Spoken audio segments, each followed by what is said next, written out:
తన ఇద్దరు భార్యను, తన ఇద్దరు దాసిలను, 11 మంది పిల్లలు తీసుకొని కలిగిపోయాడు. ఎవ్వరేమో దాటిపోయాడు. తనకు కలిగినంతని కూడా పంపివేశాడు. అంటే యాకోబు జీవితంలో ఒక ఇద్దరు భార్యలు ఉన్నారు, ఆ ఇద్దరు దాసీలు ఉన్నారు, 11 మంది పిల్లలు ఉన్నారు. ఒక పండిత లెక్క ప్రకారముగా 3 కిలోమీటర్ల పొడవున యాకోబుగా ఆస్తులు పెట్టారా. ఆ రోజు ఆస్తి ఏమిటి? గొర్రెలు, మేకలు, పశు సంపద ఇదే కాబట్టి 3 కిలోమీటర్ల పొడవున ఒంటరి కూడా ఉన్నాయి కాబట్టి అది ఆస్తి ఉందండి. ఆ ఆస్తిని చూసుకోవడం కోసం ఎవరున్నారు? పనివారు కూడా ఉన్నారు. అనగా భార్య ఉన్నారు, పిల్లలు ఉన్నారు, సంపద ఉంది, పనివారు కూడా ఉన్నారు. ఇన్ని ఉన్నప్పుడు కూడా ఏమంటాడు దావీదు? ఎవరు ఏమంటాడు? నీవు నన్ను ఆశీర్వదిస్తేనే కానీ, చెప్పండి, నేను ఆశీర్వదిస్తే కానీ ఈ అమ్మాయి ఎట్లేదు. ఏమన్నాడు? నీవు నన్ను ఆశీర్వదిస్తేనే కానీ నేను నిన్ను పోనీయన్నాడు. అంటే నీవు ఆశీర్వాదం ఏమిటి? భార్య ఉన్నది, పిల్లలు ఉన్నారు, మగపిల్లలు ఎక్కువ సంతానం ఉంది, ఆడపిల్ల కూడా ఉన్నది, అప్పుడు పొట్టలు కూడా ఉన్నది, 3 కూడా పొడవు ఉన్నారు, ఆస్తుంది, చూద్దాం పనివారు ఉన్నారు. ఇంతమంది ఉన్నప్పుడు యాకోబు ఏమంటున్నాడు? నీవు నన్ను ఆశీర్వదిస్తే కానీ నేను పోనన్నాడు. అంటే ఆశీర్వాదం ఏమిటి? ఆశీర్వాదం అంటే ఏమిటి? పేరు పెట్టారా? మనశ్శాంతిగా జీవించడమే నిజమైన ఆశీర్వాదము. దేవుడికి స్తోత్రం, దేవుడికి స్తోత్రం. కాబట్టి ఎందుకంటే యాకోబుకి భౌతికంగా చాలా ఉన్నాయి కానీ మనశ్శాంతి మాత్రము లేదండి. ఎందుకు లేదు? ఎందుకంటే ఎప్పుడైతే అన్నకు రావాల్సిన దీవెనలు యాకోబు మోసలేసి పట్టుకుపోయాడో, అన్న ఏసాడు కత్తి పడక రెడీగా ఉన్నాడు. వీడు ఎప్పుడు చెప్పిన చంపేద్దామని చెప్పేసి వాడి కూడా ఎదురు చూస్తా ఉన్నాడు. ఆ సమయంలో యాకోబు అనుకున్నాడు, ఇప్పటిదాకా నేను మామగారి దగ్గర కాబట్టి దాని మీద వస్తే మా మామగారు చూసుకునేవాడు. ఇప్పుడు బయటకు వచ్చాడు కాబట్టి అన్న ఎక్కడ ఎప్పుడు వస్తాడో, ఎప్పుడు చంపాలని చెప్పేసి ఎల్లప్పుడూ దిగులు పడుతూ మనశ్శాంతి లేకుండా జీవితం పేరు పెట్టారు. అంచేత ఆ మనశ్శాంతి లేకపోవడం ఏంటంటే తన భార్యను, తన పిల్లలను, దాని జనాంగాన్ని సంపద మొత్తం పంపేసి ఎవ్వరు దగ్గర యాకోబు ఒక్కడు మిగిలిపోయాడు. అనగా ఒంటరిగా మిగిలిపడి పెట్టారు. మనిషి ఎప్పుడు ఒంటరిగా మిగిలిపోతాడంటే మనశ్శాంతి లేనప్పుడు ఒంటరిగా మిగిలిపోతాడు. అప్పుడు బాధ ఉన్నా, రోగాలున్నా, సంపద మనశ్శాంతి లేకపోయినా కూడా ఏం చేస్తారంటే ఒంటరిగా మిగిలిపోతారండి. సపోజ్ ఉదాహరణకు ఒక 2 లక్షల రూపాయలు అప్పు ఉందనుకోండి. ఉదయం అప్పుడు వచ్చేసామా, 2 లక్షల రూపాయలు తీసుకున్నావు, వడ్డీ 1,00,000 రూపాయలు అయిపోయింది, ఇంకో 1 రూపాయలు కట్టలేదు నువ్వు, రేపు కూడా కట్టకపోతే నీ ఇల్లు కాలేస్తా చెప్పేసి కదా బెదిరించి అనుకోండి. ఈ రకంగా ఈ కొత్త ప్రసంగా చేసినా కూడాను నీ మనసంతా ఎలా ఉంటది? ఆడిపోతే ఉంటుంది. రేపు వస్తారు, ఇల్లు వస్తామని చెప్పేసి మనసంతా అడుగు తిరుగుతుంది తప్ప ఇక్కడ మాత్రము కూడా ఎందుకంటే నీకు మనశ్శాంతి లేదు కాబట్టి. అదే కడుపులో బాధపడతారు అనుకోండి, ఎలా ఉంటుంది పొజిషన్? ఎలా ఉంటుందంటే ఈ ఎంత జోక్ చేస్తున్నా కూడా నవ్వుతున్నా, అందరూ అవుతున్నా కానీ నివేదంటే అలా కలిగిస్తూ కూర్చుంటాం. కారణం ఏంటి? నీ మనశ్శాంతి లేదు. అలాగే ఇంట్లో నీ సామరస్యం లేదనుకోండి, భార్యలో గొడవచ్చుకోండి, మా ఆయన ఏం చేస్తున్నాడు, మా ఆయన చెప్పేసి ఆయన కాదు తప్ప ఇక్కడ మనశ్శాంతి ఉంటుంది.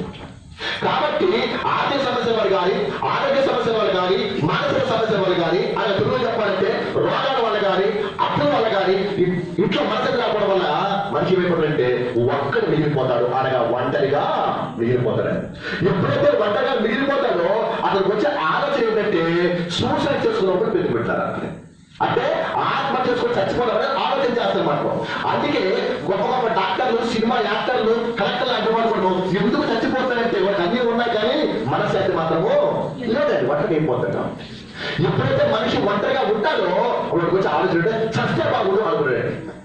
ఆడవాళ్ళు మనీ అనుకుంటారు, పిల్లలు ఏడ్చినా అలాగుంటారు, భర్త తాగొచ్చినా అలాగుంటారు, భర్త తింటా అలాగే అనుకుంటారు, ఇటు ఏమొచ్చినప్పుడు ఏమంటే చస్తే బాగుండు, చస్తే బాగుండు చెప్పేసి వాళ్ళు ఊత పడవలాగా ఉంటుందండి.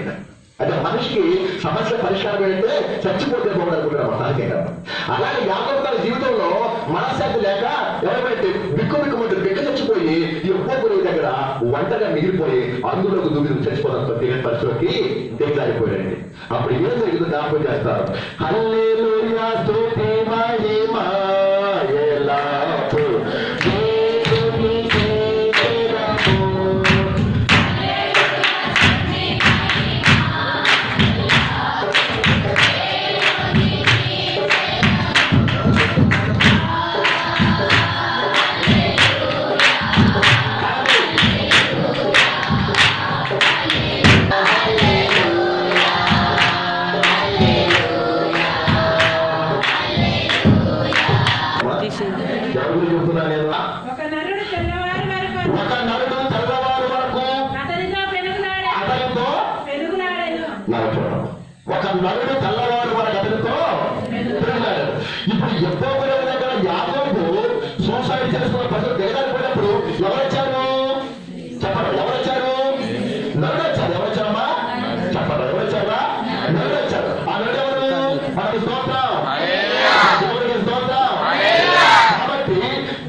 అంతే కదా.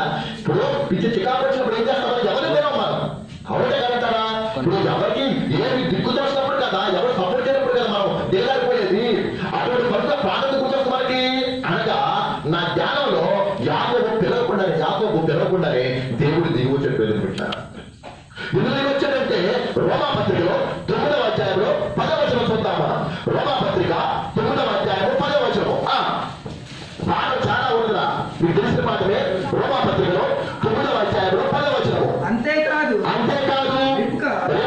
మన తండ్రి అయిన ఇస్సాకు ఆలోచన వలన గర్భవతి అయినప్పుడు ఏర్పాటును అనుసరించిన దేవుని సంకల్పము క్రియల మూలముగా కాక పిలుచువాని మూలముగానే నిలకడగా ఉండు నిమిత్తము పిల్లలింకా పుట్టి మేలైనను కీడైనను చేయక ముందే పెద్దవాడు చిన్నవారికి దాసులగును అని ఆమెతో చెప్పబడెను. ఇందును గూర్చి నేను యాకోబును ప్రేమించితిని, ఏశావును ద్వేషించితిని.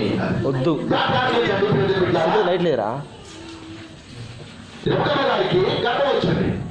లోపల కింద గదలాడుతూ ఉన్నాయి. ఆమెకు అర్థమైపోయింది కవరటం చెప్పేసి.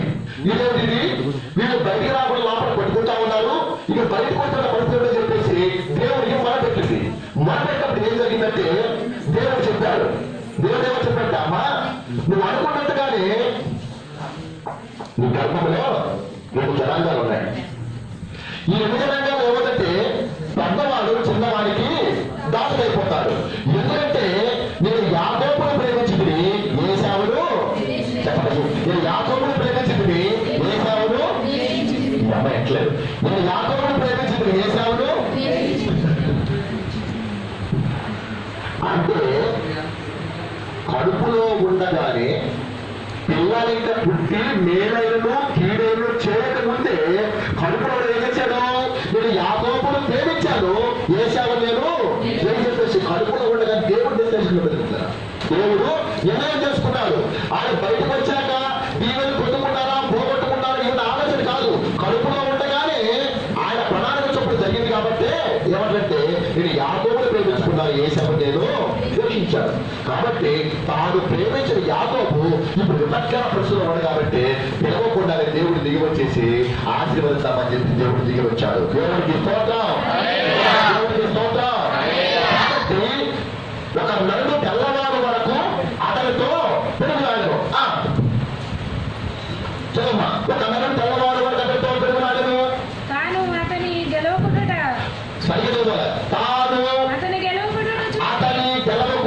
తొడగుడి మీద కొట్టెను. ఉంటాది. ఒక నరుడు తెల్లవారు వరకు అతనితో పెరుగులాడను. తాను అతని గెలవకుండుట ఎవరు పోరాడుతున్నారు, ఎవరు పడుకున్నారు, ఎవరు మాట్లాడుకుంటా ఉన్నారు. యాకోబును ఎవరంటే యేసయ్య, ఇద్దరు కూడా పోట్లాడుకుంటా ఉన్నారు. ఎవరైనా పోయారు చెప్పండి, మా మాట చెప్పరా. ఎవరైనా పోయారా? యాకోబు యేసయ్య పిలువలాడుతూ ఉంటే ఎవరైనా పోయారు? యేసయ్య పోయారు. ఇదేమిటండి, తన మాట చేత సృష్టి మొత్తం తయారు చేశారు కదా. ఈయన జీవవాయువులే మనిషిని తయారు చేశాడు కదా. నన్ను అల్పమైన వాడు కదా, నీటి బుర్ర వంటి వాడు కదా, గడ్డేడు కదా అని చెప్పేసి మనం మాట్లాడతాం కదా. నిజమే, ఆయన గురించి మన చీమలాంటి వాడే కదా.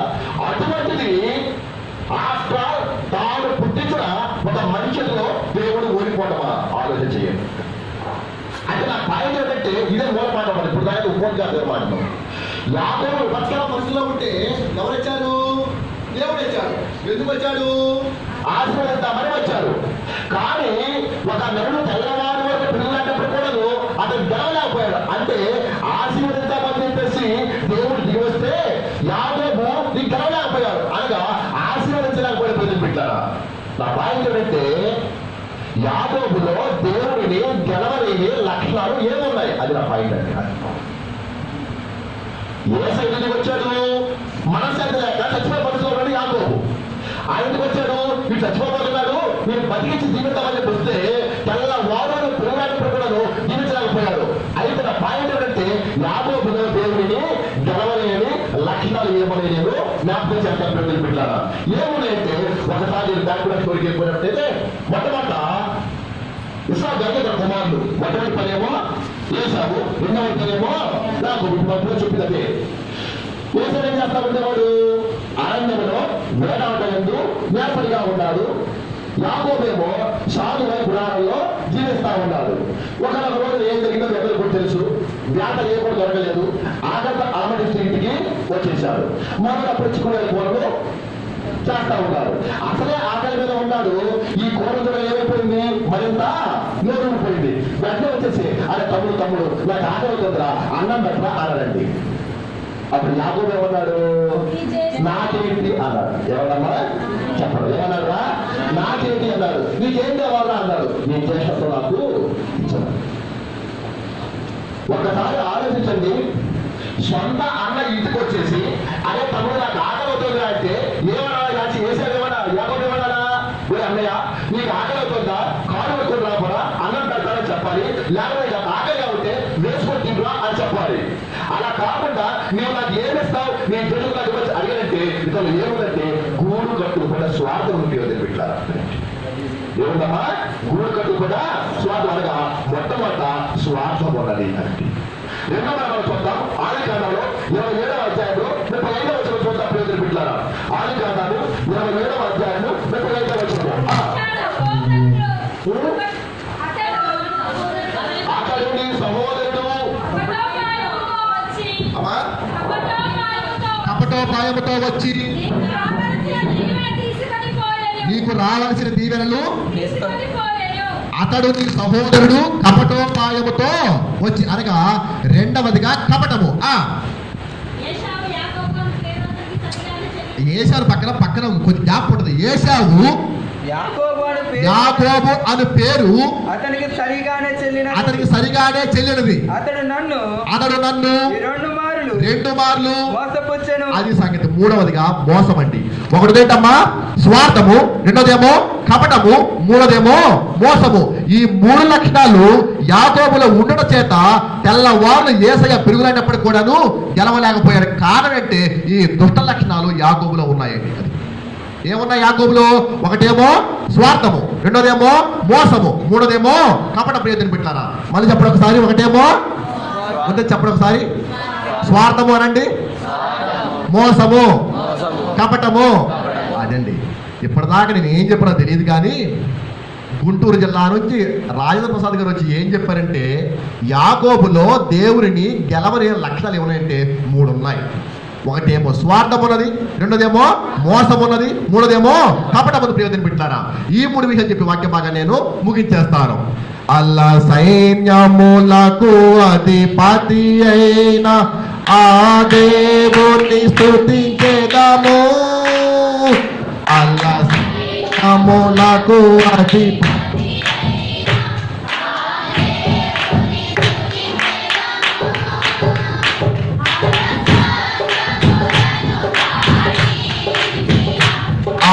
యెహోవాను స్తుతించెదము. స్థాపించిన ఆ యెహోవాను స్తుతించెదము. హల్లెలూయా స్తుతి మహిమ.